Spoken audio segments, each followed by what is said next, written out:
मेरे साथ बोलिए, भारत माता की।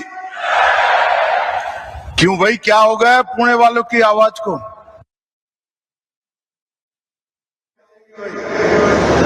मेरे साथ दोनों हाथ उठाकर शिवाजी महाराज का जयकारा लगाएंगे। जय जय जय जय जय शिवाजी, जय जय जय जय जय भवानी।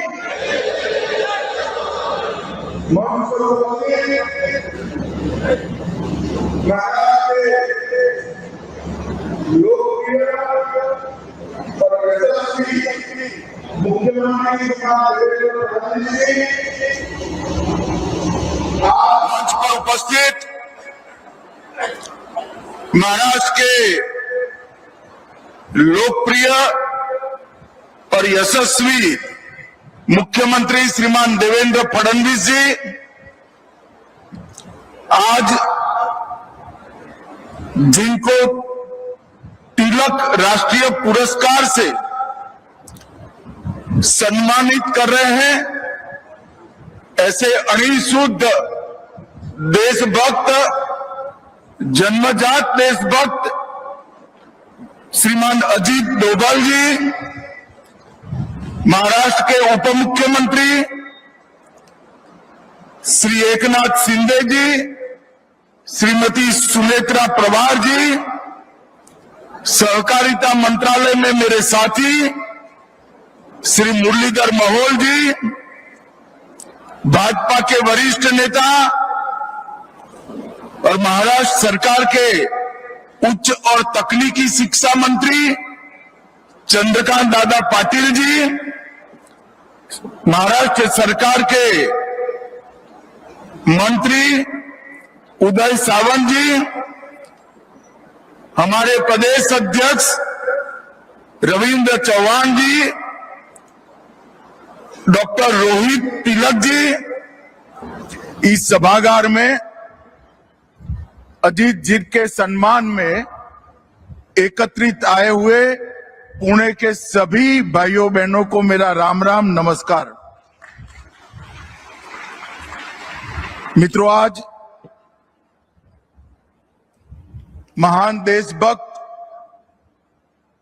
महान स्वतंत्रता सेनानी, दूरदृष्टा और एक प्रखर पत्रकार लोकमान्य बाल गंगाधर तिलक जी की 106वीं पुण्यतिथि है। मैं बड़े मन से तिलक महाराज के जीवन को, उनके सिद्धांतों को और देश की आजादी और देश का रास्ता प्रशस्त करने के लिए उनके योगदान को मनपूर्वक प्रणाम कर स्मरण करता हूं। आज अन्ना भाऊ साठे जी का भी जन्मदिन है। अन्ना भाऊ जिस परिस्थिति में पैदा हुए, समाज के जिस वर्ग में पैदा हुए, मातंग समाज से पैदा होकर बहुत अल्प काल का शिक्षा प्राप्त कर अपने आप, कोई व्यक्ति कैसे अपने आप को शिक्षित करता है, इसका अगर पूरे भारत में उदाहरण ढूंढना है तो अन्ना भाऊ साठे जी एकमात्र उदाहरण है। वो स्वयं विद्यार्थी भी थे, वो स्वयं शिक्षक भी थे, और फिर भी न केवल मातंग समाज, न केवल दलित समाज, समग्र समाज के एक महान समाज सुधारक बनकर वो उभरे। वो लोग कवि भी बने, वो क्रांतिकारी विचारों से अपने साहित्य का सृजन भी करे, और वो मराठी साहित्य जगत में साहित्य रत्न और लोक शाहीर भी कहलाए गए। जब अन्ना भाऊ के जीवन को समझते हैं तब मालूम पड़ता है कि पूरे जीवन में जो बच्चा सिर्फ 1.5 डेढ़ दिन ही स्कूल में जा पाया, उसने अपने आप को विद्यार्थी और शिक्षक दोनों बनाकर समाज में इतना बड़ा योगदान दिया। साठे जी को भी मैं मनपूर्वक प्रणाम करता हूं। भाइयों बहनों, आज तिलक महाराज की पुण्यतिथि है। कोई एक व्यक्ति के जीवन पर जब पुस्तक लिखना होता है तो उसके बहुत सारे चैप्टर होते हैं, प्रकरण होते हैं। उनके जीवन में उन्होंने जिस जिस विषय पर योगदान दिया है, जो जो घटनाएं घटी हैं, वो चैप्टर में रेखांकित की जाती हैं। मगर तिलक महाराज पर अगर पुस्तक लिखना है तो चैप्टरों से ही पूरा पुस्तक भर जाएगा। इतना बड़ा योगदान तिलक महाराज का भारत के स्वातंत्र संग्राम में। तिलक महाराज स्वातंत्र संग्राम को एक नई दिशा में, एक नया अर्थ देने के लिए उन्होंने एक महान उद्घोषणा की, स्वराज मेरा जन्मसिद्ध अधिकार है। इस देश की जनता को स्वराज कोई दे नहीं सकता। इस देश की जनता का यह अधिकार है और उसको हम प्राप्त कर रहेंगे। पुनेरी पगड़ी पहनकर जब वो गौरव के साथ वो बात बोले होंगे, मैं कई बार आंख बंद कर सोचता हूं कैसा दैदीप्यमान वो पल होगा जब उन्होंने अमर वाक्य घोषित किया होगा। यही भूमि से शिवाजी महाराज ने स्वराज की घोषणा की थी। उस वक्त उन्होंने कहा था, स्वराज मतलब शासन नहीं, सिर्फ शासन नहीं, स्वराज मतलब हमारा शासन, हमारी भाषा, हमारी संस्कृति और हमारा धर्म, ये जब प्रस्थापित होता है तब ही पूर्ण स्वराज की प्राप्ति होती है। और तिलक महाराज ने भी अपने जीवन में स्वराज के आंदोलन के साथ, स्वतंत्रता के आंदोलन के साथ जनता को जोड़ने का काम किया। और उन्होंने स्वतंत्रता आंदोलन में एक नए प्रकार के राष्ट्रवाद का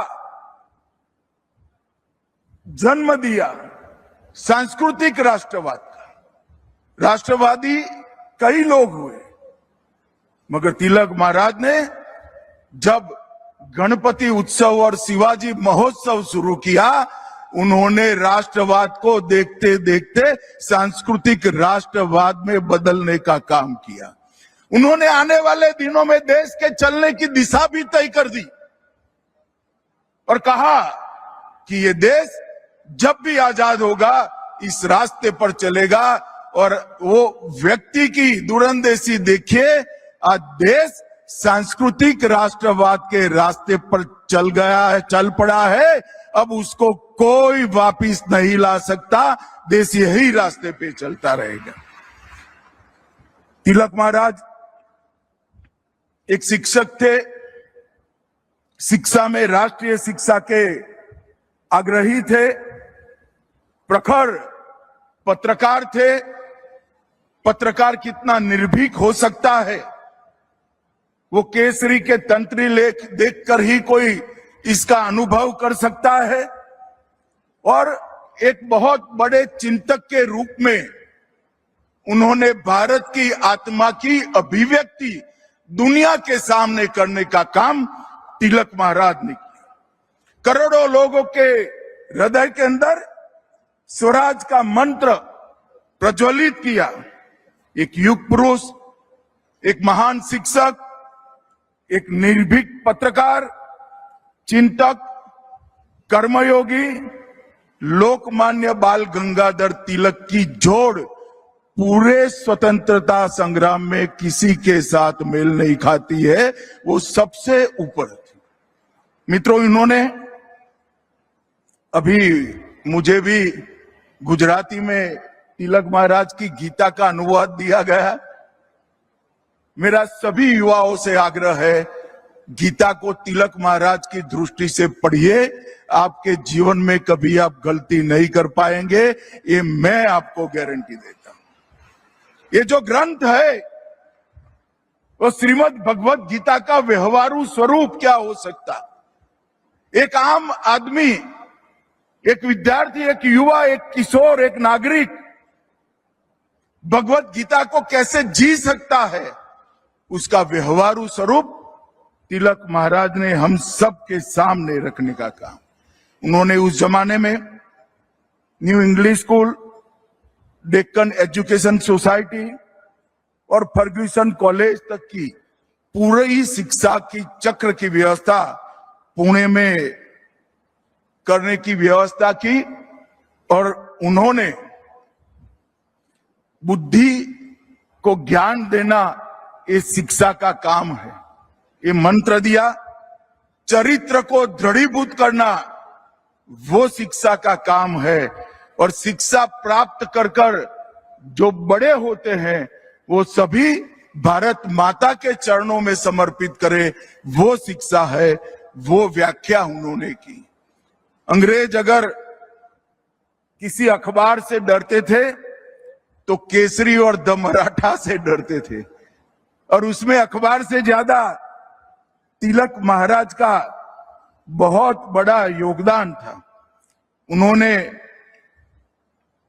पहली बार प्रस्तावित किया था कि राष्ट्र की चेतना को जगाए बगैर स्वतंत्रता अगर मिलती भी है तो वो स्वतंत्रता का कोई मूल्य नहीं है।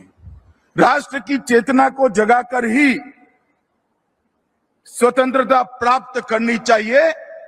दूसरा उन्होंने कहा था, संगठन के बगैर, जनशक्ति के बगैर राष्ट्र शक्ति कभी निर्मित नहीं हो सकती। और उन्होंने कई प्रकार के उत्सवों के माध्यम से न केवल महाराष्ट्र, देश भर की जनता को संगठित करने का काम किया। आत्मनिर्भरता, अनुशासन और उत्तरदायित्व को भी, कर्तव्यों को भी, इनके स्वराज पर के जितने भाषण हुएंगे उसको पढ़ोगे तो मालूम पड़ेगा कि आत्मनिर्भरता वो भी स्वराज का हिस्सा है, अनुशासन, डिसिप्लिन वो भी समाज का हिस्सा है, स्वराज का हिस्सा है, और कर्तव्य भाव देश के प्रति, हमारे संविधान के प्रति, वो भी स्वराज का हिस्सा है। मैं मानता हूं कि एक ही व्यक्ति ने अपने एक जीवन में इतने सारे काम किए कि जब तिलक महाराज का देह शांत हुआ, महात्मा गांधी को भी कहना पड़ा ये लोकमान्य थे, लोगों में सबसे लोकप्रिय तिलक महाराज थे। और ये बात हम सब के लिए बहुत अकूट प्रेरणा का स्रोत है। उनका जीवन, उनका कवन जो बोले हैं, जो लिखा है, वो आज के युवा और किशोरों के लिए प्रेरणा स्रोत है। मैं सभी को मन पूर्वक अपील करना चाहता हूं, तिलक महाराज को पढ़िए, आपको मालूम पड़ेगा कि तिलक महाराज का लेखनी कभी कालबाह्य नहीं होगा, ये एटर्नल है, हमेशा देश का मार्गदर्शन करता रहेगा। मित्रों, आज मैं लोकमान्य तिलक राष्ट्रीय पुरस्कार अभी अभी श्रीमान अजीत डोभाल जी को दिया गया, वो देने के लिए आया हूं। मैं तिलक स्मारक ट्रस्ट का हृदय से धन्यवाद देना चाहता हूं कि अजीत डोभाल जी को पुरस्कार देने के लिए उन्होंने मुझे बुलाया और मुझे ये मौका मिला। मित्रों, हमारे समाज जीवन में पुरस्कार को तमका मानते हैं। पुरस्कार तमका नहीं है। पुरस्कार एक लोगों को प्रेरणा देने का और लोगों के, बड़े लोगों के काम को एक्नॉलेज करने की एक पद्धति है। कोई व्यक्ति जब समाज के किसी भी क्षेत्र में बहुत बड़ा काम करता है तब वो व्यक्ति नहीं रह जाता है, वो इससे आगे कई गुना आगे निकल जाता है। और समाज का दायित्व है, उत्तरदायित्व है कि ऐसी व्यक्तियों का सम्मान करना। ऐसी व्यक्तियों का जब सम्मान होता है तब समाज के कृतज्ञ भाव का तो एक प्रकार से निर्वहन होता ही है, क्योंकि जिन्होंने पूरा जीवन समाज के लिए दिया उनको पुरस्कृत करना वो समाज का उत्तरदायित्व है। परंतु इसके साथ साथ ऐसे व्यक्तित्व के तरह जीने का भी कई सारे लोगों को प्रेरणा मिलता है, जो एक परंपरा को निरंतर बनता है। और मैं मानता हूं कि आज तिलक पुरस्कार जो अजीत डोभाल जी ने को मिला है, इस देश के लिए जीने वाले, इस देश के लिए काम करने वाले हर क्षेत्र के नागरिकों के लिए ये बहुत बड़ा प्रेरणा का स्थान बनेगा। इसमें मेरे मन में कोई संशय नहीं है। मैं फिर से एक बार अजीत जी को पुरस्कार देने के लिए और पुरस्कार देने के लिए मुझे बुलाने के लिए तिलक स्मारक ट्रस्ट का हृदयपूर्वक धन्यवाद करना चाहता हूं। मित्रों, मैं गुजरात में गृह मंत्री था, तब से अजीत डोभाल जी को जानता हूं। हमारे यहां एक सीरियल बॉम्ब ब्लास्ट हुआ था, मेरा अजीत जी से कोई परिचय नहीं था। मुझे नरेंद्र मोदी जी ने, उस वक्त गुजरात के मुख्यमंत्री थे, उन्होंने कहा था कि सिर्फ ये बॉम्ब ब्लास्ट नहीं, बॉम्ब ब्लास्ट के पीछे जो लोग हैं और देश भर में जितने बॉम्ब ब्लास्ट हुए हैं उसकी जांच गुजरात पुलिस ने करनी चाहिए। और आप अजीत डोभाल जी को बुलाइए और उनके साथ आपके अफसरों के साथ बैठकर चर्चा करिए। मुझे याद है मेरे घर पर अजीत जी आए थे, दोपहर का वक्त था, और उन्होंने जो टिप्स दी थी इसका परिणाम ये था कि न केवल अहमदाबाद बॉम्ब ब्लास्ट, देश भर के 13 बॉम्ब ब्लास्ट एक साथ गुजरात पुलिस ने रिजॉल्व किए थे। ये बहुत बड़ी उपलब्धि। जब मोदी जी 2014 में प्रधानमंत्री बने, उन्होंने सबसे पहला अपॉइंटमेंट प्रधानमंत्री के नाते किया था, तो प्रिंसिपल सेक्रेटरी का नहीं किया था, अजीत डोभाल जी के एनएसए के रूप में चयन करने का काम किया। और मोदी जी के कालखंड का जब भी इतिहास लिखा जाएगा, आंतरिक सुरक्षा और बाहरी सुरक्षा की कोई मीमांसा करेगा तो स्पष्ट रूप से अजीत डोभाल जी के लिए उसको एक स्वर्णिम पृष्ठ रिजर्व रखना पड़ेगा, इसमें किसी को संशय नहीं।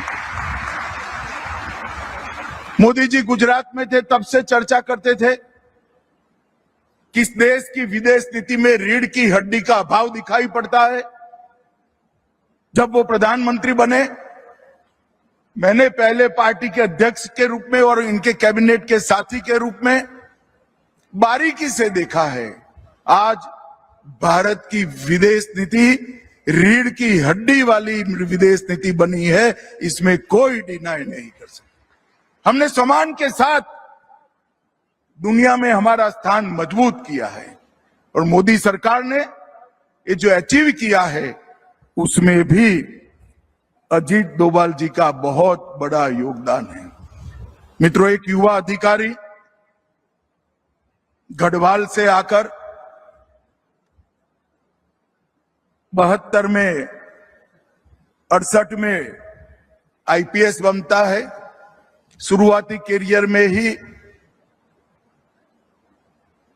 केरल की इनकी कैडर छोड़कर आईबी के डेप्यूटेशन पर आना, और फिर 72 से लेकर जब डीआईबी बने तब तक सतत आईबी के ऑफिसर के रूप में हर चुनौती जो देश के सामने आई उसके लिए इनको ही डीआईबी जो उस वक्त के थे उन्होंने नियुक्त किया।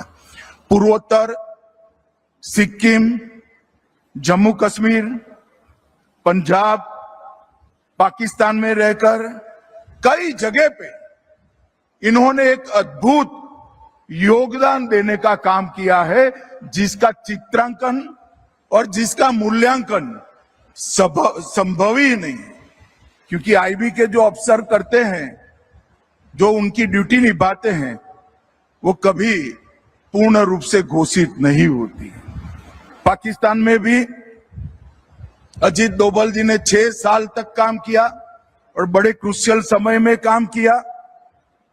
उसके बाद आईबी में उनको ऑपरेशन विंग में नियुक्त किया गया और मैं गृह मंत्री के नाते कह सकता हूं, मल्टी एजेंसी सेंटर देश की आंतरिक सुरक्षा की रीढ़ की हड्डी आज बना है।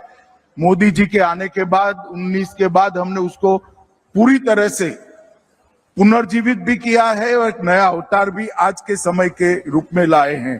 परंतु मैक के स्थापक अध्यक्ष अगर कोई था तो अजीत डोभाल जी थे। उन्होंने ही मैक की नींव, मजबूत नींव रखने का काम किया। 2004 में डीआईबी बने और डीआईबी बनने के बाद 2005 में वो सेवानिवृत्त हुए। मित्रों, उसके बाद भी विवेकानंद इंटरनेशनल फाउंडेशन के माध्यम से भारत की विदेश नीति, भारत की आंतरिक सुरक्षा और भारत की बाहरी सुरक्षा ये सुनिश्चित करने के लिए लगातार वो अनेक सालों तक काम करेंगे। 2005 से 14 का विवेकानंद इंटरनेशनल फाउंडेशन के अध्यक्ष के रूप में उनका कार्यकाल और वहां पर जो चिंताएं की गई, चर्चाएं की गई, जो निष्कर्ष पर पहुंचा गया, वो निष्कर्ष सारा रिजोल्यूशन में और किताबों में बंद था। मगर 2014 में जब नरेंद्र मोदी जी प्रधानमंत्री बने, अजीत डोभाल जी को उन्होंने एनएसए बनाया और जो भी मंथन हुआ था उसको जमीन पर उतारने का काम कर दिया। अजीत डोभाल जी को हम एनएसए के रूप में जानते हैं, मगर हम नहीं जानते क्योंकि ऐसी चीजों का प्रचार नहीं होता है। मगर आज मौका भी है, दस्तूर भी है। अजीत डोभाल जी देश के सबसे लंबे कार्यकाल तक एनएसए रहने का सम्मान भी श्री अजीत डोभाल को जाता है। और उन्होंने अनेक दृष्टि से भारत की सेना को आधुनिक बनाना, समसामयिक परिवर्तन करना, सेना के अंदर टेक्नोलॉजी और वीरता दोनों का एक अद्भुत फाइन ट्यूनिंग करना, कई प्रकार के बड़े फैसले अजीत जी के कार्यकाल में नरेंद्र मोदी जी ने लिए हैं। और नरेंद्र मोदी जी के फैसलों के पीछे डोभाल जी का बहुत लंबा अनुभव सिद्ध सलाह भी होता था। और बहुत, मैं एक वाक्य में भी कहना चाहता हूं, हमारी सेना की सुरक्षा क्षमता और आक्रामक क्षमता को आमूल चूर परिवर्तित करने का काम ये 12 साल में नरेंद्र मोदी जी ने किया है और इसमें डोभाल साहब का बहुत बड़ा योगदान है।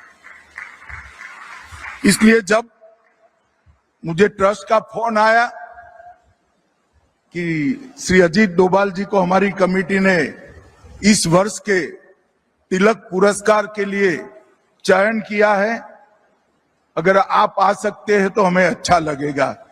मैं कहूँ आपको तो अच्छा लगेगा, नहीं लगेगा मुझे मालूम नहीं है, मगर डोभाल साहब को पुरस्कार देते हुए मुझे बहुत अच्छा लगेगा, मैं जरूर आऊंगा। और मित्रों, आज हमने इस सभागार में बैठकर तिलक महाराज की भूमि पर, शिवाजी महाराज की भूमि पर, पेशवाओं की भूमि पर हमने एक बहुत स्तुत्य काम किया है।